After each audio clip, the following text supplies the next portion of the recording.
tenemos a la doctora Valentina Catenaccio y doctora Alejandra Jara, que van a hablar de las herramientas para el manejo de las emociones en la infancia. Las voy a presentar. La doctora Valentina Catenaccio es pediatra, es médica y pediatra de la UDELAR. Participó en el curso de introductorio de medicina ayurvédica y el curso de profundización de medicina ayurvédica que damos Alfredo y yo acá en AUMA. La doctora Alexandra Jara es médica de la UDELAR, especialista en pediatría de la UDELAR, nivel 1 en psiconeuroinmunoendocrinología en Centro Humana, formación en medicina ayurvédica conmigo y con Alfredo Lauría de AUMA. Y es practicante de inmersión en yoga. Bueno, un gran aplauso para ellas dos.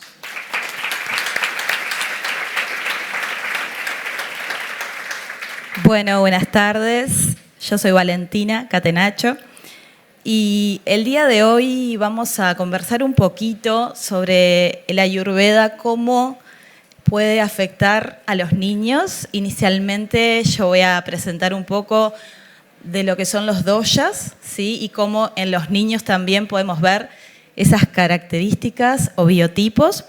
Y luego la doctora Alexandra Jara va a conversar acerca de las emociones y todos esos conceptos que les puse ahí en la hoja de ruta y que tanto hemos conversado el día de hoy. Bueno, no quise dejar de traer esta descripción, esta definición de la Ayurveda, cómo significa conocimiento de la vida o ciencia de la vida. Es una de las cosas que me maravilló de la Ayurveda y por eso empecé a estudiarla. Dice, lo primero es el estudio de la vida y luego viene la enfermedad, ¿no? Ya se dan cuenta que es un encare completamente distinto y que busca que todos tengamos una buena vida, ¿no? Una vida en equilibrio, en armonía. Bueno, tampoco quise dejar de traer la teoría de los 5 elementos, que es tan importante en el Ayurveda y que fue mencionado el día de hoy.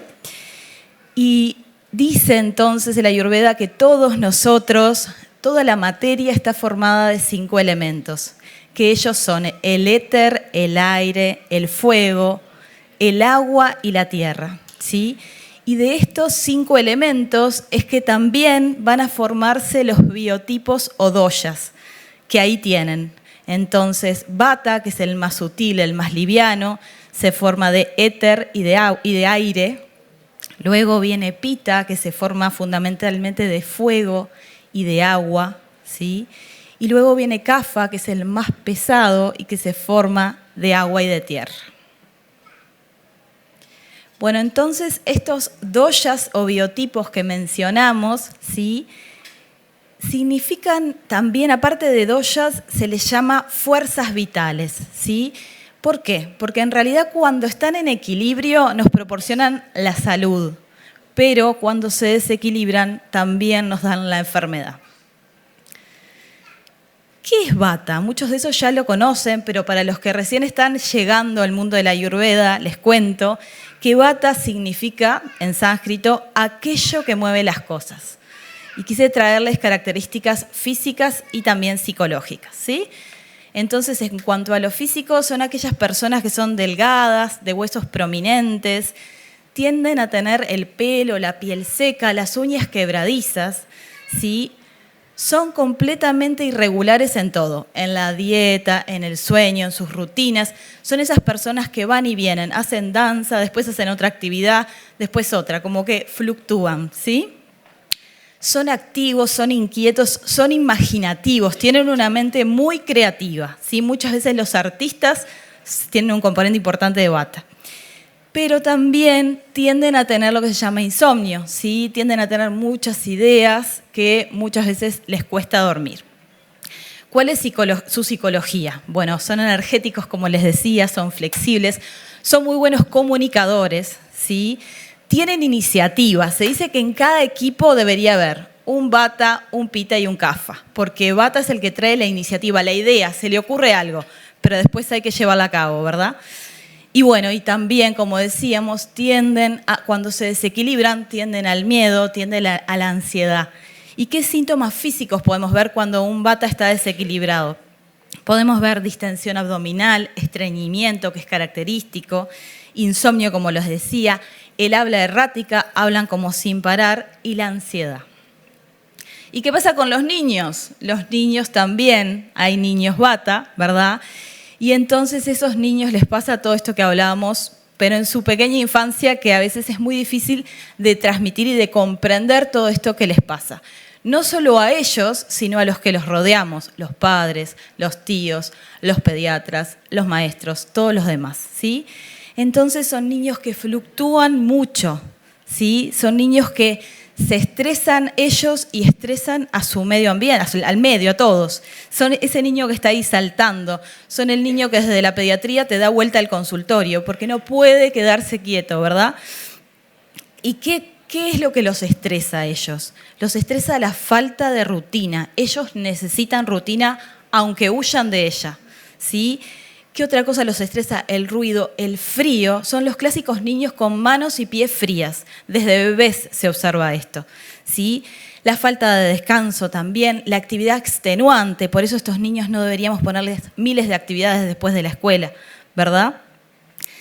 A veces se preocupan mucho y no paran de hablar de un mismo tema. Bueno, eso es algo que les pasa frecuentemente. ¿Y qué manifiestan en sus emociones? ¿Qué manifiestan? Miedo, ansiedad, que a veces no lo manifiestan diciendo tengo miedo, sino que se ponen enojados y van y vienen y pegan o hacen algo como muy fluctuante, esto que estamos hablando, y en realidad lo que tienen es miedo, tienen inseguridad, tienen nerviosismo, ¿sí? Hay muchos niños que realmente son Vata y tienen este diagnóstico de déficit atencional, ¿sí? O de hiperactividad, que tanto conocemos todos y sobre todo los pediatras. Y entonces a ellos les cuesta relajarse, tienen una dificultad importante para relajarse, para lograr la calma. ¿Qué otros síntomas tienen? Físicos, estreñimiento, característico del Vata, gases, dolor abdominal, es un dolor cólico, ellos sufren de este dolor. Tienen un apetito fluctuante, irregular, la mayoría de los niños Vata no les interesa el alimento. Son esos niños flaquitos que no quieren comer. A la hora de comer van, vienen, ¿no? Seguro que alguno se acuerda de algún niño que le pasa esto. Y también lo que decíamos, tienden al cansancio, ¿sí? A la fatiga. Bueno, y ahora venimos con Pita, porque el reloj me corre.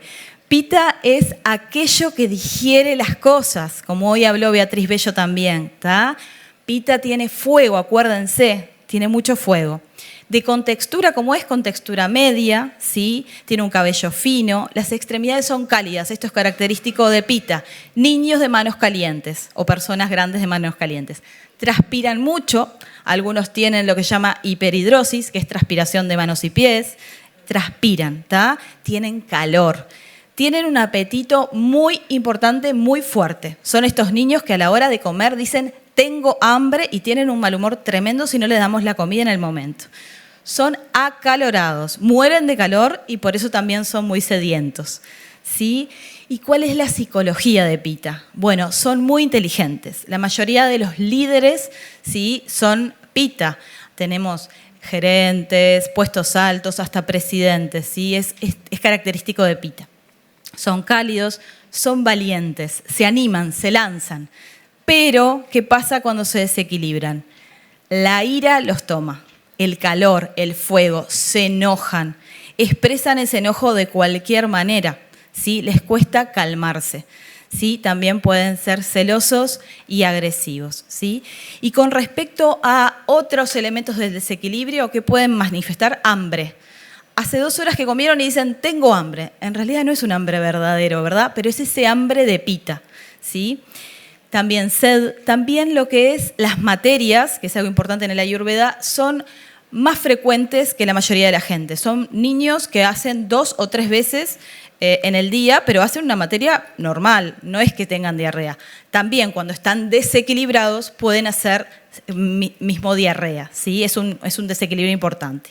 El calor interno, la ira que les contaba y también la dificultad para conciliar el sueño. Es diferente del insomnio de Vata, que Vata tiene un sueño muy ligero. Ellos tienen un sueño profundo, pero cuando están desequilibrados les cuesta conciliarlo.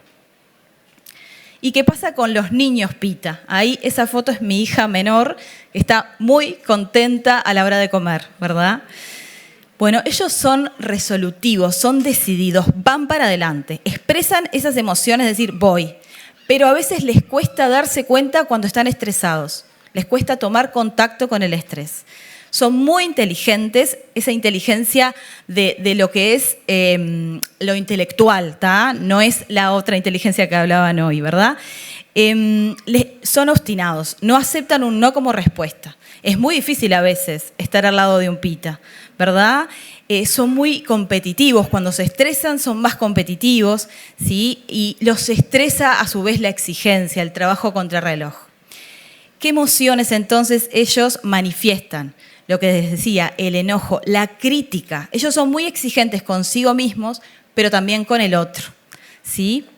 El mal humor. Por favor, siempre tengan comida al lado de un pita porque el mal humor que les da es tremendo, ¿sí? Se frustran, ¿sí? Tienen también celos, también tienen esos efectos que les contaba y tienden a la pelea, ¿sí? Y bueno, y otros síntomas más físicos pueden tener este apetito que les comentaba, acidez. La acidez es característica de pita, un desequilibrio de pita, que lo estamos viendo cada vez más en niños más pequeños. A veces tenemos un niño de 9 años que tiene síntomas de acidez, algo que antes se veía recién en los adultos, ¿verdad? Diarrea, como les contaba, síntomas de mala absorción. El rash, la piel es otro lugar donde pita se desequilibra. Son niños rojos, se quedan rojos del calor ese que tienen. Entonces tienen eczemas, tienen acné, ¿sí? Son todas manifestaciones de pita. También en los ojos, ardor en los ojos, ojos rojos o incluso secreciones, ¿sí? Todo lo que es pus también es un lugar donde se desequilibra pita. Y también cefalea, sobre todo por el estrés. Y ahora venimos a Kapha, que es la paz, ¿no? Dice, aquello que mantiene las cosas unidas, acuérdense que tiene mucha agua, da unión, da cohesión, ¿sí? Entonces los Kapha habitualmente son personas grandes, ¿sí? Tienen la piel suave, el cabello grueso, ¿sí? Su apetito es regular, todo en ellos es más tranquilo, más regular, a diferencia de Vata, ¿no? Ellos tienen un apetito regular, son calmos, metódicos, su sueño es profundo y a veces tienden a dormir demasiado, ¿sí? Tienen poca tendencia a enfermar, son esos niños que las madres dicen, no, mi hijo nunca se enferma. ¿Y cuál es la psicología de Kapha?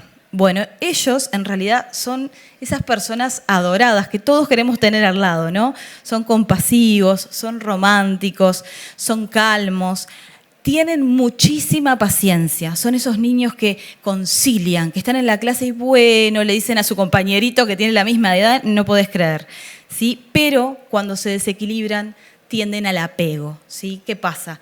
Ese amigo o amiga, esa pareja, familia, se apegan demasiado, les cuesta desapegarse, ¿sí? Y pueden llevar a ser muy posesivos. ¿Qué pasa cuando se desequilibran entonces?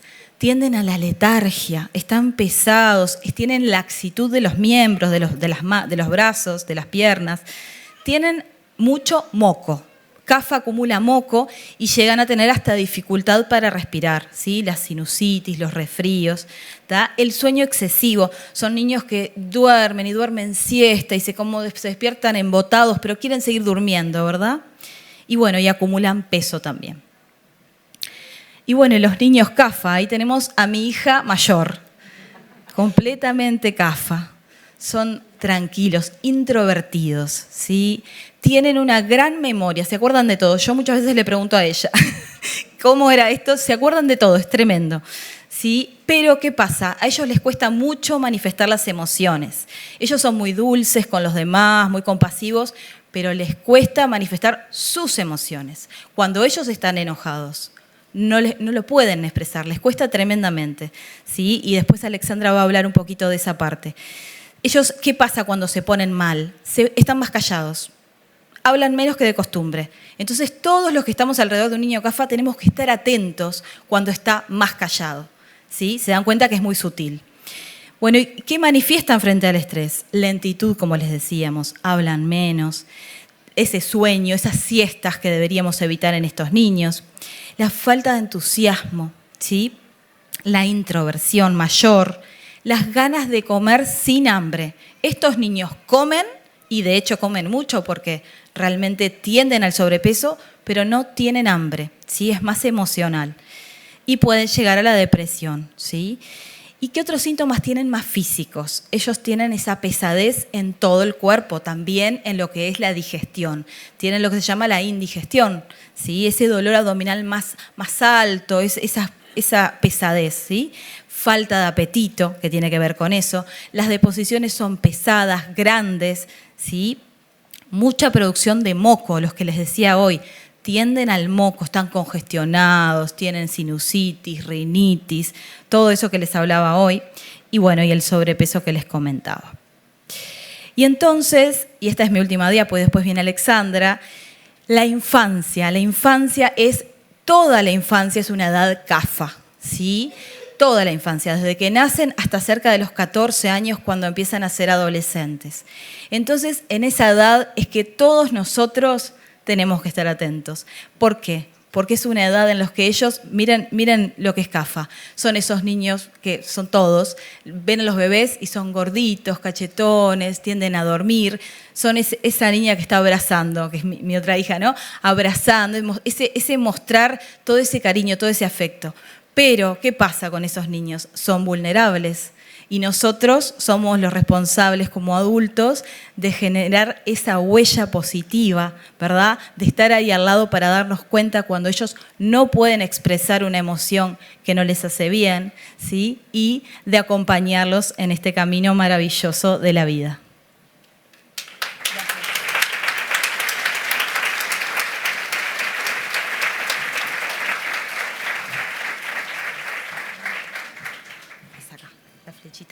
Dale. ¿Está? Bueno, yo soy Alexandra, mucho gusto, y gracias por traer a los niños al Congreso. Las huellas o samskaras, como ya se habló durante la mañana, son aquellas impresiones que van quedando en el inconsciente, tanto de los adultos como de los niños, y van generando pueden llegar a generar alteraciones en el desarrollo y van moldeando la personalidad actual y a futuro de ese niño. Como bien decía Vale, la infancia es la edad CAFA, por lo tanto la tierra y el agua, si uno la une, formamos el barro y fácilmente podemos darnos cuenta que ahí se puede generar una huella que en caso de secarse ese barro puede durar mucho tiempo. ¿Y quiénes son los responsables? ¿Quiénes somos los responsables de esas huellas? O parte de la responsabilidad la tenemos los adultos que rodeamos a los niños y por eso agradezco a Pilar haber traído esta charla, más que nada como para dar conciencia a esto, ¿verdad? O sea, a veces somos conscientes y otras veces no, pero la huella la estamos dejando en cualquier niño que entremos en contacto desde el rol que nos toque estar. Puede ser nuestros hijos, nuestros sobrinos, puede ser nuestros nietos, nuestros pacientes, nuestros alumnos. Entonces, ser conscientes de este impacto es lo más importante que da llevarse hoy en día. Y como decía Margarita, que yo hice un curso en el Centro Humana, que fue en realidad lo que en parte me sentí identificada con Pilar, como que la medicina alopática había algo que me faltaba y bueno, y con la psico-neuroinmunoendocrino como que me amplió este conocimiento. Tenemos esas memorias que van quedando en este inconsciente y se puede dividir antes de los 2 años y después de los 2 años. Antes de los 2 años es una memoria no consciente, como decíamos, y ahí dice que el lugar anatómico es la amígdala cerebral, pero por supuesto que también participa el corazón, participa el intestino, o sea, esto se ha ampliado, el conocimiento, y fundamental que depende del cortisol materno y comienza en la vida intrauterina. O sea, la salud mental del niño tenemos que empezar a cuidarla desde que está en la panza de su mamá. Este circuito emocional es capaz de producir estas reacciones de miedo que muchas veces uno no tiene conciencia ni recuerdo. Y después de los 2 años sí se comienza a desarrollar esta memoria más consciente o más cortical, que empieza el lenguaje, el niño ya empieza a manifestar sus emociones y inicia la autorregulación.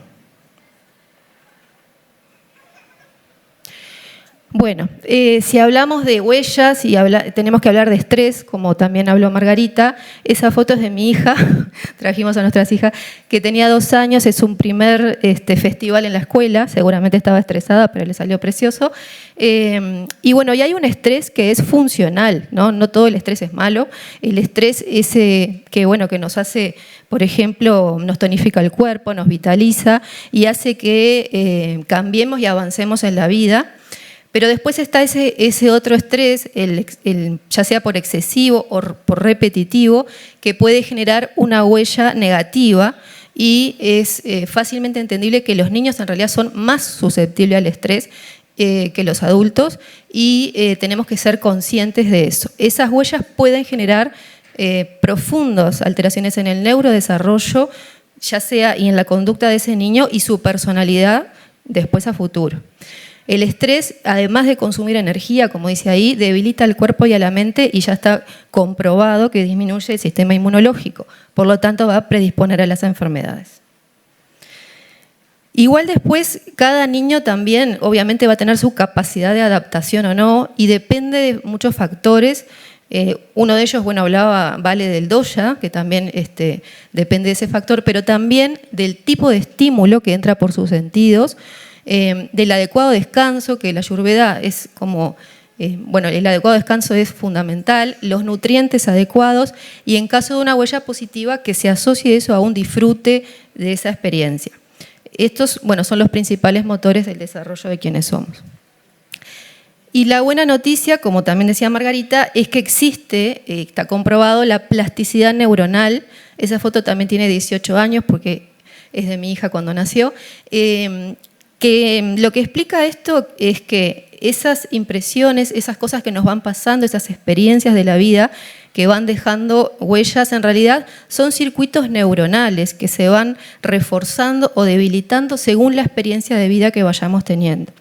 Este proceso, si bien dura toda la vida, su mayor potencial está en los niños y hace que se remodele una y otra vez ese circuito, que nada sea determinante. O sea, esto es como súper esperanzador. La genética en estas conexiones neuronales solamente es responsable del 10% y el resto es la experiencia de vida y el ambiente, conocido también como epigenética. Y bueno, y los vínculos nos conforman, ¿no? O sea, los vínculos van generando y van reforzando o debilitando esas famosas redes neuronales que hace después a nuestro comportamiento. Nos conforman y van generando nuevas transformaciones. Los estudios, claro, uno cuando piensa en la felicidad, el bienestar, bueno, los estudios demuestran que son los vínculos los que generalmente los que nos genera esas sensaciones, por lo tanto su importancia.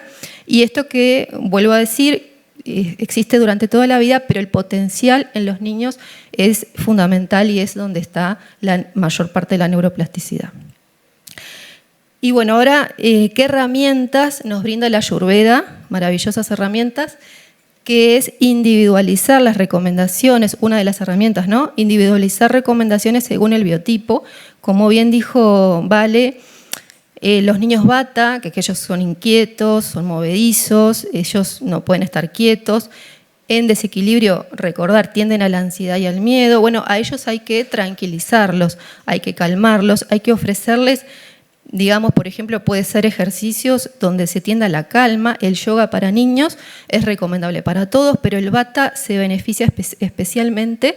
Y otra cosa que los calma, por ejemplo, los masajes. Después se va a hablar un poco más de los sentidos y su importancia, pero ellos necesitan calmarse y rutinas, así como cosas grandes. Después, los niños Pitta, como decía Vale, ellos expresan emociones, no tienen ningún problema, pero en desequilibrio tienden a expresar aquellas emociones de enojo, de ira. Entonces, como para ayudar a autorregularnos, bueno, a ellos ayudarlos con las expresiones de amor y agradecimiento. Los deportes competitivos los puede estresar y desequilibrar, por lo tanto, en ellos recomendaríamos los no competitivos. Y después tenemos los niños Kapha, los niños tranquilos, pero ¿qué pasa? Pueden llegar a ser demasiado complacientes y no expresar sus emociones. Entonces, en ellos, al contrario de Pitta, recomendamos que o ayudamos o bueno, autorregulamos a través de que expresen emociones, el que expresen el miedo cuando están enojados, eso hace salir hacia afuera la emoción y que no quede pesada en el cuerpo. En ellos sí se recomienda el ejercicio físico más vigoroso y otra cosa que cuando están estresados a veces lo manifiestan por aburrimiento, comiendo mucho, durmiendo mucho, entonces es nada que ver el cómo manifiesta un CAFA el estrés que un PITA o un VATA. Entonces, ¿qué nos proporciona esto? Fundamental, porque conociendo cómo es ese niño, yo puedo tener herramientas para ayudar a autorregularse. Y bueno, después también los pediatras siempre recomendamos cosas para todos los niños, generales, el promover el buen descanso, la cena temprano, acostarse temprano, ya se sabe todos los beneficios de dormir las horas correspondientes. Y esto está bueno, también es interesante lo del tiempo libre usando el cuerpo. A veces son niños que los llenamos de cosas, de actividades que van del club para acá, al fútbol, no están en casa, entonces, o por ejemplo deportes donde siempre hay reglas y competencias.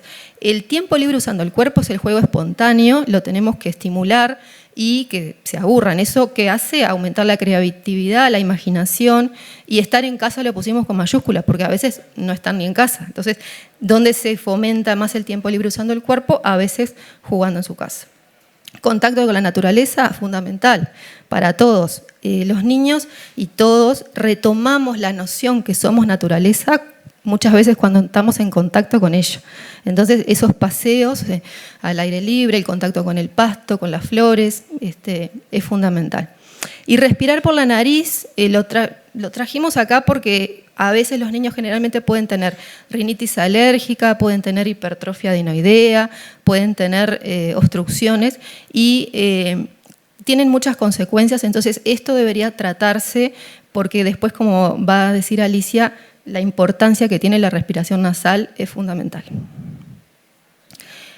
Para reflexiones finales es esto que decir, bueno, tenemos la oportunidad única como adultos, que siempre vamos a estar en contacto con algún niño, de ser una huella positiva, de generar una huella positiva en él y ser conscientes de ese impacto.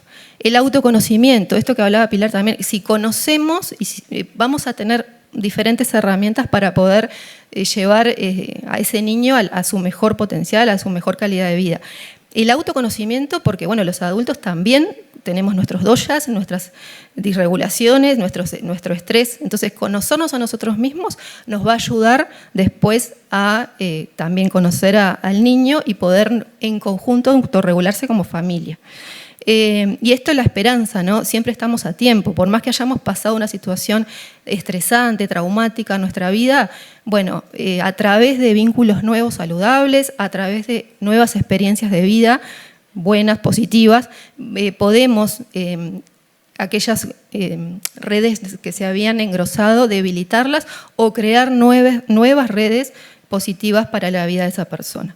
El estrés familiar, reducirlo, por supuesto, porque a veces nos pasa que van al consultorio, bueno, los piden un pase al psicólogo para el niño o tratar alguna conducta del niño, pero el abordaje siempre es familiar, siempre es familiar. Entonces, eso lo tenemos que tener muy claro. Los niños, como ya dije, son más susceptibles en realidad por su etapa de la vida en que están a los efectos del estrés. Y por último, me gustó traer esto porque a veces es como que está todo muy en la mente. Me viene a la cabeza siempre esa mamá que viene con su bebé recién nacido y que, bueno, hay mucha información a nivel mental, ¿no? ¿Qué doya tiene? ¿Qué doya soy yo? O mi abuela me dijo tal cosa, o mi mamá, o mi suegra, o en internet leo un montón de cosas. Y a veces, bueno, las respuestas no están en la cabeza, como decimos nosotros, sino un poquito más abajo, que es el área del corazón, que es mucho más que el órgano corazón. Como hablaba Pilar, el cuarto centro de energía de Anahata, donde esa energía del amor, que es la que une todas las cosas, bueno, puede que tenga la verdadera respuesta, la respuesta más genuina y que nos va a ayudar a conectar con ese niño. Así que muchas gracias.